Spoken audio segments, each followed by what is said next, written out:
Hi there, and welcome to English for the Long Run. I'm Monique, your host, and I'm an English teacher, language learner, and most importantly, I'm an amateur runner who loves to talk with runners from all over the world. Every 2 weeks, I interview inspiring runners about running, life, and everything in between. If you love to run and you're looking for a different way to improve your English, then please hit the subscribe button. You can also visit my webpage www.englishforthelongrun.com for more inspiration and tips. Hope you enjoyed here, and thank you for listening.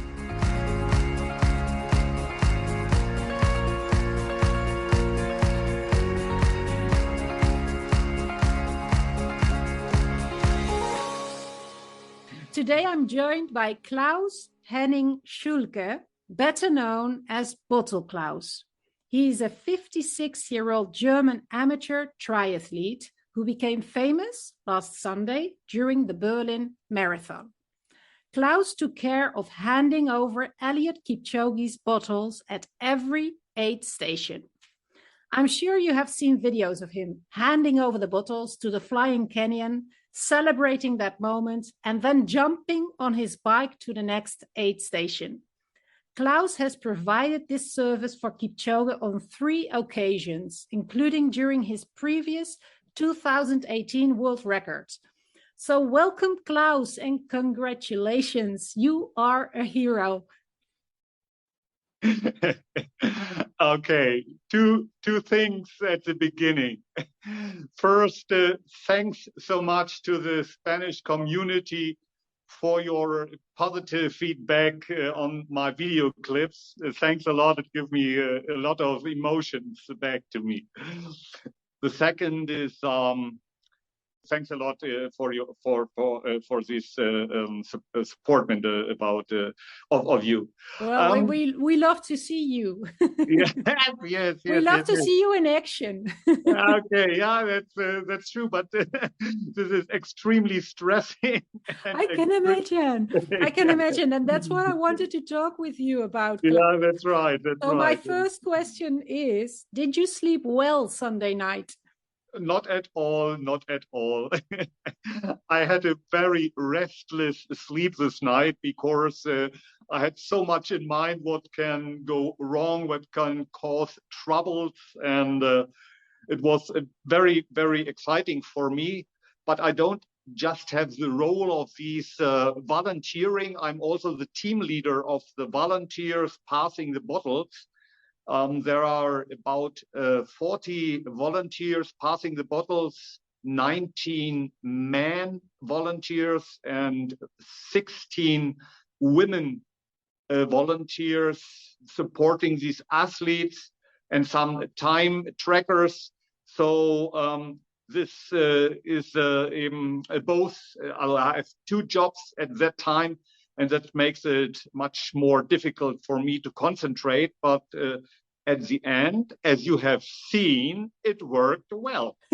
Yes, absolutely. Yes, I think it's so interesting what you're saying, because although we see you on video, we have no clue of what is going on behind the scenes. Yeah. And this is an amazing achievement. So I'm going to start at the beginning, because I know that you have a day job, a normal job, a real job, whatever you call it. You are project manager for a construction company. And then you are officially a volunteer for quite some time already at sports events in I guess in Germany. And you take care of Kipchoge's hydration. So my question is, how did you become Kipchoge's bottle man? I mean, this is kind of the coolest job in the world. Yes, you are absolutely right. Yes. I do this job for 25 years. When we started in about 1997 with this job, handling the bottles, we were running with the athletes, passing the bottles on the race course. Then we were forbidden to do this, so we were strictly asked to stand at the gaps between the tables and don't move on the running course. So we did this type of passing about 15 years. The official, this athletic federation forced us to be on the spot, immobile between these tables. How do we get to our athlete on the volunteer job? We have a list of about 35 athletes we supporting. And what we do is a lottery directly on the Sunday morning and choose who's getting the which athlete. And in 2017, first time, I was caring about Eliud Kipchoge. I had a luck with this lottery and choose Eliud Kipchoge. So this was the first time I supported him. And it went very well at this year. It was a very rainy year, but he did an excellent job there. But I think the street was a little slippery, so he did not do a world record. And in 2018, his management asked me, wow, you did such an excellent job in 2017. Do you want to support him in 2018? Also want to support him in 2018. So wow, so he chose you. yes. Or maybe but also his management and his coach, Patrick Sang. And we had a meeting on Thursday before the race, and he is an absolutely overwhelming man. So we met in the lobby, were kidding a little bit, and did a test, passing the bottles with a vase with a tulip in. Okay, so, that was in 2018? Yes, that's exactly the scene. You may have seen a picture or a clip about this scene, but this shows that he's not just focused on running, but he is also performing out of running in a very, very nice behavior. So that's why I like him so much. Wow, amazing what you're saying. So you did like a test with a vase and a tulip. Can you explain that a little bit more? Why a vase with a tulip? Yeah, because we had no bottle that time. Oh. on the table in the lobby were not bottles, but vases. Wow, amazing. But I think you have to train. I mean, it's a very cool job, of course, but it's an enormous responsibility as well. So my question is, how do you train for this job? Do you rehearse your moves with Kipchoge himself, or how does it work? Yes, I don't answer directly. I keep a little detour. First, why do we do this job? In my opinion, the athlete should focus on their job, and their job is running. And everything outside which can slow him, which can interrupt him, is not optimum performance. So what we do is that we want to give them a situation where they just can focus on the job. So they prepare their bottles the night before the race. They put in water, algae, or carbohydrates in their bottles, and they must be sure that they really got their bottles. And what we do is hopefully that we get an atmosphere with the athletes. They don't have to stop. They just can run beside the aid stations and focus on their job. And my calculation is that they can save about 2 seconds in an aid stations by doing a good pass over of these bottles. And if you calculate 13 aid stations by 2 seconds, it could be 26 seconds benefit for him. And then this can be the edge between good personal best, world record, or going slower. So that I think why we do this job. The difficulty of this job is that the most volunteers and the most athletes don't know each other. So this is a most critical point, to get in contact to your athlete and the athlete in contact to his volunteer, because otherwise they will lose again seconds. So yeah, you have to know, he has to know what you're wearing. I was thinking, yeah. how do you do this? Because do you send a picture of yourself the day before, I'm going to wear an orange vest, so you see where I stand? How do you do that? Yes. Also in my case, we had the benefit that we know each other from the face, but at the end he's just first seeing my arm and not my face. And what I do is 2 steps. I'm shouting out loud if he's still far away and can't see me exactly, and just if he's coming closer, maybe 10 meters apart, we get an eye contact. And I always wear a yellow jersey with a yellow arm, and on my underarm I have his bib with his name. And this year I did another gimmick. I put on my underarm my real light of my bicycle. So he saw a red light far away, and like maybe the Star of Bethlehem, he could focus on my arm, on his bottle, and knew even from far away, this is my bottle, this is Claus, and he will pass me over this bottle. And wow. This went very, very well. This year we had 13 aid stations, which went very well. We had 2 little failures, but at the end it worked very, very good. Okay, tell me a little bit about the failures, because we didn't see those. Yeah. But if I tell you, you will see maybe the clips and see, oh yes, you are right. On the first aid station, it's the athletes are very close together. There are maybe 10 athletes coming with over 20 kilometers an hour, and just before these athletes are the cars of the management, of the camera, of the timetable, and you see them very, very late. And directly in front of Eliud was running a pacemaker. And when he coming close to my gap between the tables, the pacemaker wanted to grab Eliud's bottle. So I got a shock. Put back my arm, but Eliud was just 1 meter behind, so I had to put my arm back and just forward again, so wow. Eliud can catch it. So this went very well and successfully passing. Wow. Step number 2 was we have a supportment aid station all 5 kilometers, and beginning from kilometer 15, we have another 2.5 gap with the aid stations. And his management told me, Claus, Eliud just will take from 5, 10, 15, 20, 25. But as a backup, I stood also at 17.5. He took a bottle.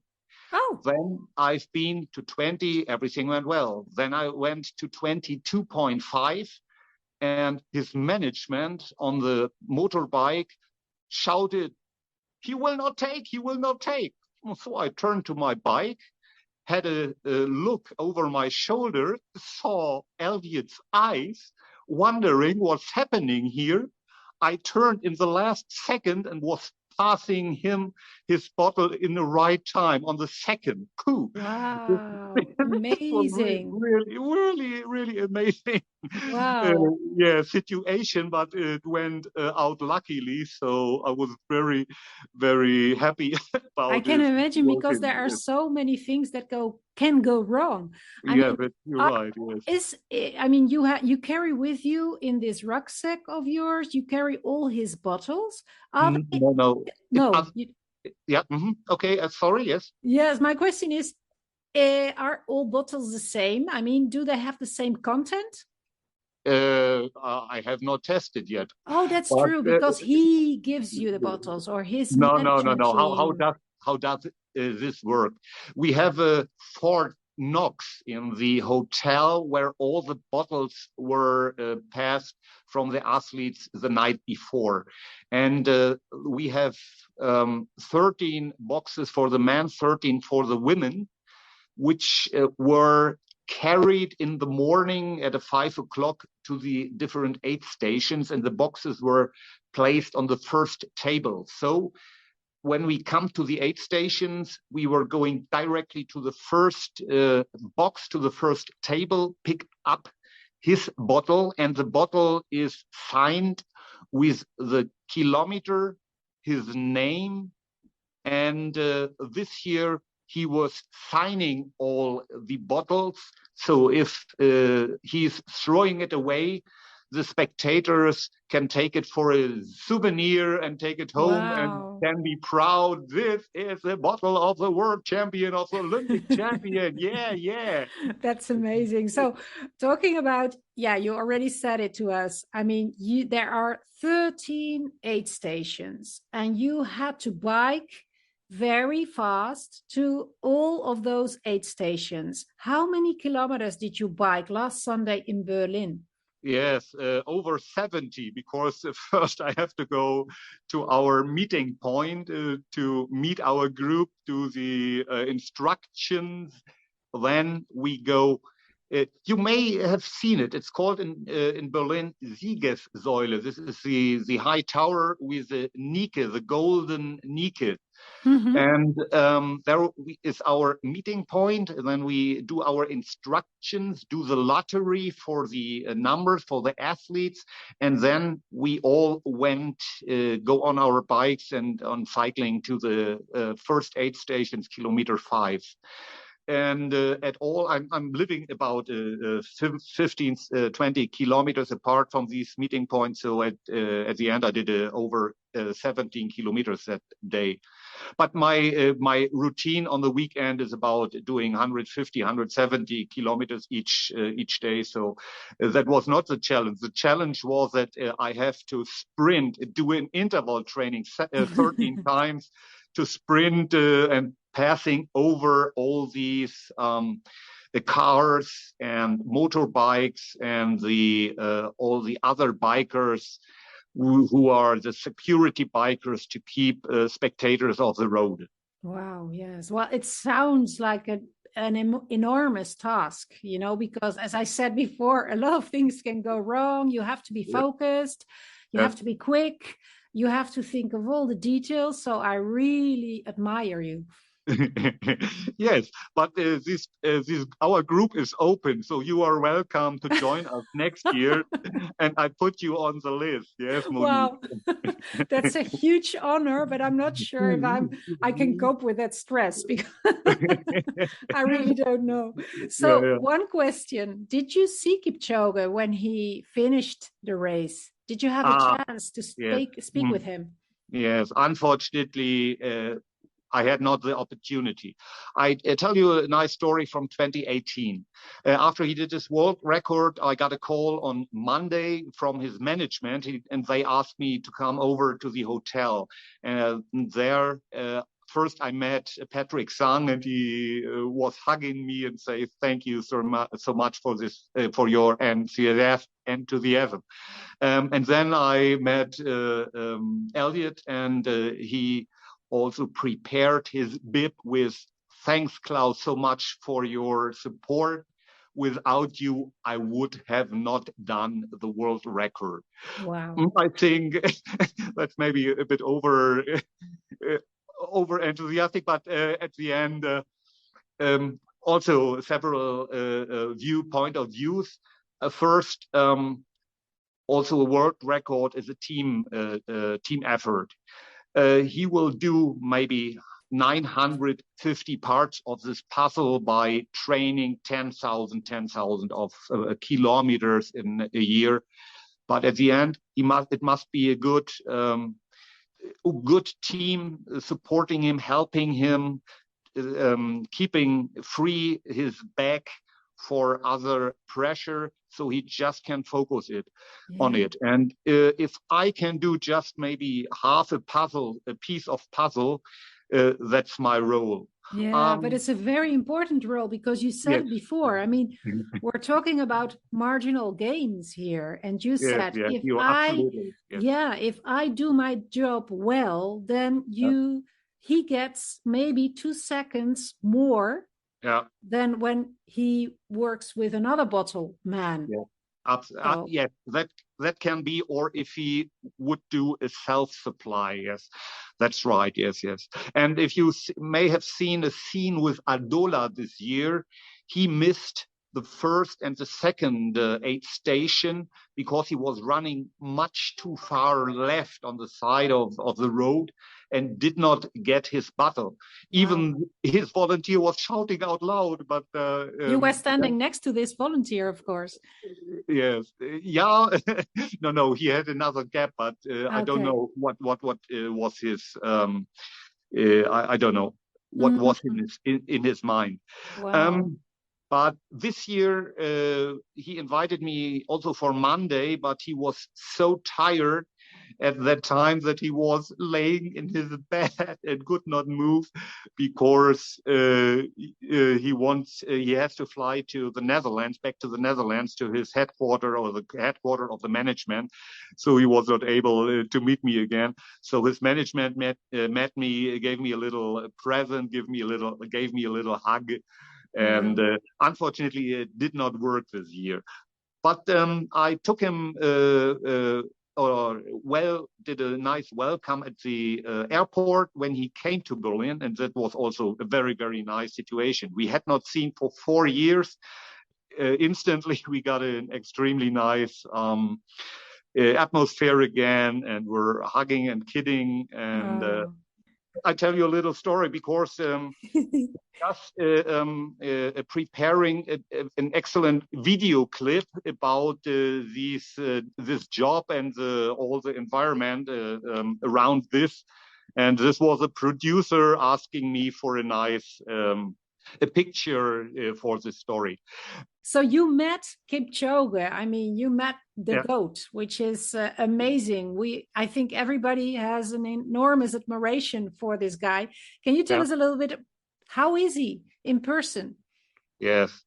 Yeah, there are also different aspects, but I met him in my life or in his life too, about 10 minutes. So I just can tell about these stories. But in my mind, he is very, very peaceful.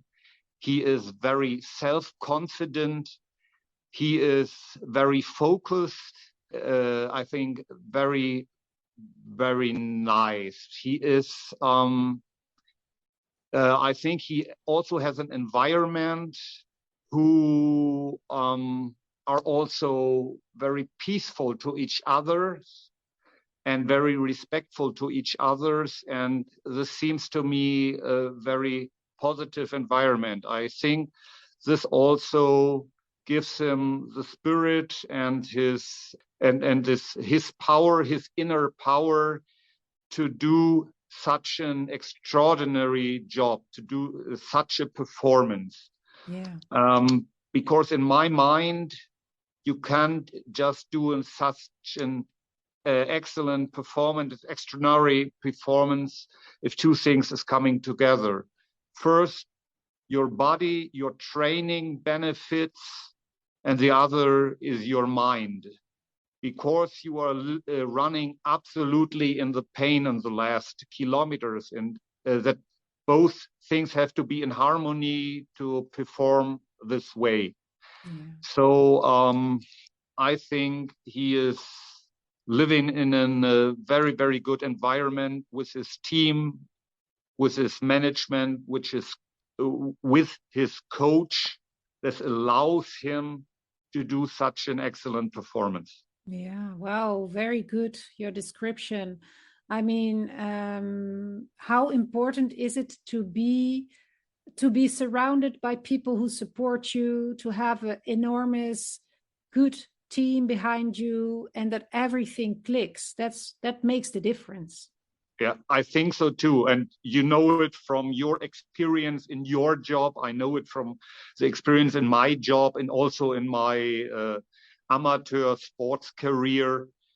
there must be a good base, a good environment to perform well. Yes. Yes, exactly. So, yes, you were talking a little bit about yourself. I mean, we see you. Well, you are a cyclist. You cycle, right? But where Yes. you have been a runner as well, I think. Yeah.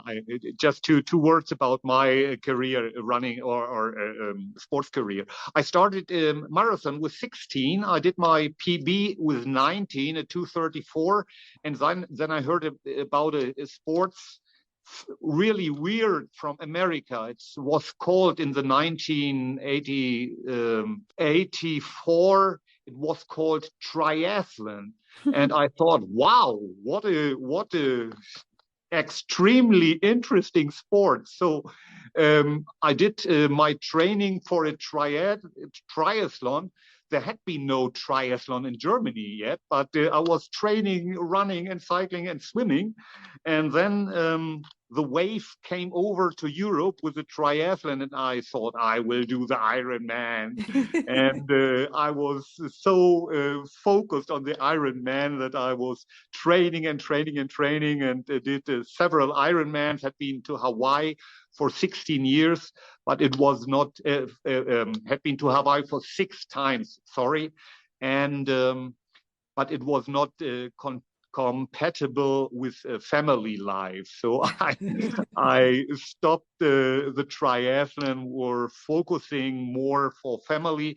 And some years ago, I was starting ultra bike races. So this year I qualified for the race across America in 2023, and I'm just building a sponsorship and a charity and a team to do this race. And tomorrow I will go to Morocco to the Atlas Mountain Race, which is also a bike packing race. About maybe 6-7 days through the Atlas Mountains, through the desert, to the mountains. And this is also a very nice challenge. Wow, that's 6 to 7 days biking through the mountains, through the Atlas. Non-stop, with no sleep or just a minimum of sleep. And you have to care much about water supply and food supply, because everything is on your own. You have to organize it for your own. And this will be very, very interesting experience for me. I did it last year, just not in a race mode, but just for myself, and enjoyed it very much. But this time is a race mode. So let's see what will come out. So you won't have your own bottle man there.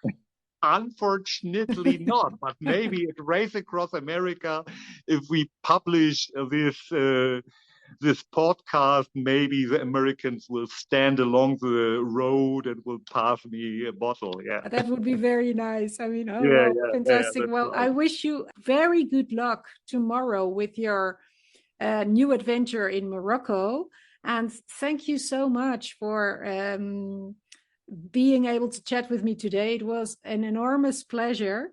And I only can say that we need people like you who celebrate everything they achieve in life and who make people like Kipchoge achieve amazing things. So it was really a pleasure to see you working together with the goat. So thank you so much, Claus, for having this conversation.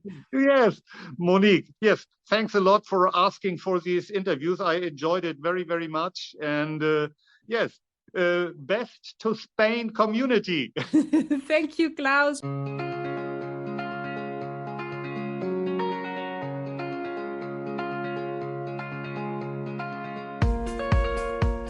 Thank you for listening to this episode of English for the Long Run. If you like this episode and don't want to miss the next one, don't forget to hit the subscribe or follow button. If you're interested in taking your English to the next level while listening and reading about running, don't forget to subscribe to my newsletter, www.englishforthelongrun.com. Bye for now.